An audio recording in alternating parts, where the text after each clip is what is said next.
Record storico di espositori a Vinitaly per l'edizione numero 51 che si è aperta domenica. Le aziende presenti sono 4.300 e vengono da tutto il mondo. Per la prima volta arrivano anche da Russia e Giappone per farsi conoscere. Portano il sake, bevanda estratta dal riso, e il Giappone ha aziende che vogliono stringere legami commerciali con l'Italia. Lo stesso puntano a fare i cinesi. Sostenibilità, rispetto per l'ambiente, qualità e quindi investimenti nelle aziende agricole e vitivinicole sono i passaggi chiave di questa fase mondiale della produzione. Il Veneto è il primo produttore nazionale con 10 milioni e 600 mila ettolitri. Siamo il quarto esportatore mondiale con oltre 2 miliardi di euro di fatturato e rappresentiamo il 35% del fatturato nazionale. Abbiamo 30.000 aziende, 86.000 ettari, 22.000 addetti e diciamo che il comparto sta crescendo bene grazie ai nostri fantastici produttori e agricoltori che hanno creduto nella qualità e riescono a offrire al mercato 53 vini autorizzati. Intanto prosegue il percorso intrapreso dall'Italia, con il Veneto in prima fila per far riconoscere le colline del Prosecco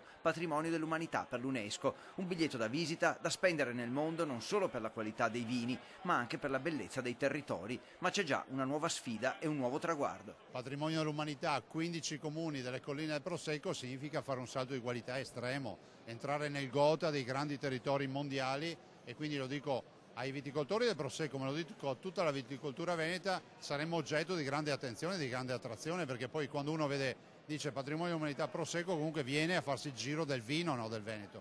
Proprio per questo vogliamo iniziare a partire da un altro dossier sul Valpolicella, patrimonio dell'umanità. Da Vinitaly parte anche la richiesta per un forte alleggerimento della burocrazia, troppi adempimenti per gli imprenditori vinicoli e agricoli in genere, che chiedono procedure più snelle, corsi sulla sicurezza più pratici e ottimizzare i controlli nelle aziende. La sfida al 2018 è già lanciata.